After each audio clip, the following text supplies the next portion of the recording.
de la cosmologie, l'amplification de l'acoustique, voilà, parce que vous êtes physicien en cosmologique, donc tout ce qui vous concerne, je suis toujours en train de... Merci, c'est enchanté. Voilà. Alors, ça se fait comment? Bon, déjà, avant de commencer, j'aimerais que vous me laissiez adresser mes salutations distinguées à M. Emmanuel Chouatier, qui est le directeur général du Canal 2 International. Président-directeur général. Merci, président-directeur général du Canal 2 International. Et aussi, j'adresse mes sincères remerciements à M. Parfait Zambo, réalisateur de cette émission, qui m'a donné l'opportunité de m'exprimer de la science et de la rendre fun, ce qui est vraiment rare dans notre pays. Et un remerciement tout particulier au docteur Stéphane Kemoé, qui, comme vous le savez, bien donné cette rubrique avant moi. Donc, merci vraiment à tous. Qui nous regarde depuis l'Allemagne. Ok, alors, le jeune Safak Dogmo, l'amplification de l'acoustique. Non, les applications. Les applications de l'acoustique. De l'acoustique. Oui.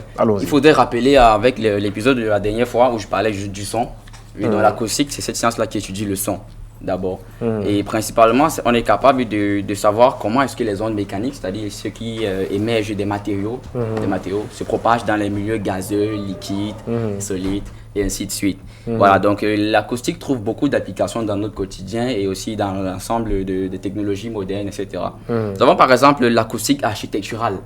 Vous voyez, c'est cela qui nous permet de construire des très grandes salles ou des très grands stades où le son pourrait se propager naturellement. Il y a aussi la vibroacoustique qui étudie les résistances à certains matériaux et à certaines structures pour pouvoir comprendre à quel point est-ce qu'ils peuvent supporter le son. Sinon, ils vont se faire détruire.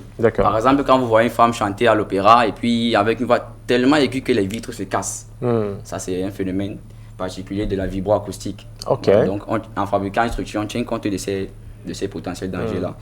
Il y a aussi l'électroacoustique qui, je me rappelle très bien, nous avait été donné par le professeur Didier en master en physique. Et là-bas, on essaie de voir comment est-ce qu'on peut transformer une onde mécanique en son et aussi une onde mécanique en électricité et aussi l'électricité en signal mécanique. C'est un peu ce que nous avons avec les micros aussi. Quand nous envoyons une onde mécanique, ça se transforme en électricité dans les appareils. Et maintenant, de l'appareil, ça se transforme sur les baffles sous forme mécanique. Du son. Oui, du son, c'est ça. D'accord. Exact. Et aussi, nous avons en médecine, nous avons une très belle application avec l'échographie.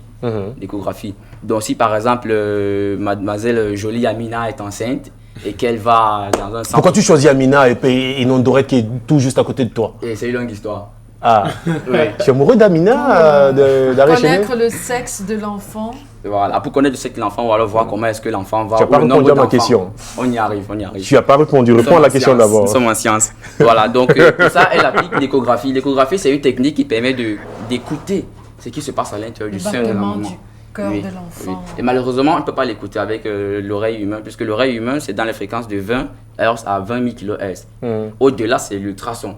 Et c'est là-bas donc que l'appareil va percer et retrouver tout ce qu'il y a à l'intérieur. Mais sachez que si vous êtes enceinte, vous allez cacher à toute la famille au début, mais pas aux chiens et aux chats.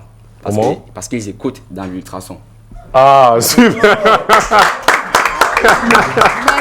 Mais ce qui est bien, ce qu'ils ne vont rien dire. C'est pour ça qu'ils sont les meilleurs amis de l'homme. Ils ne vont rien dire. Merci énormément.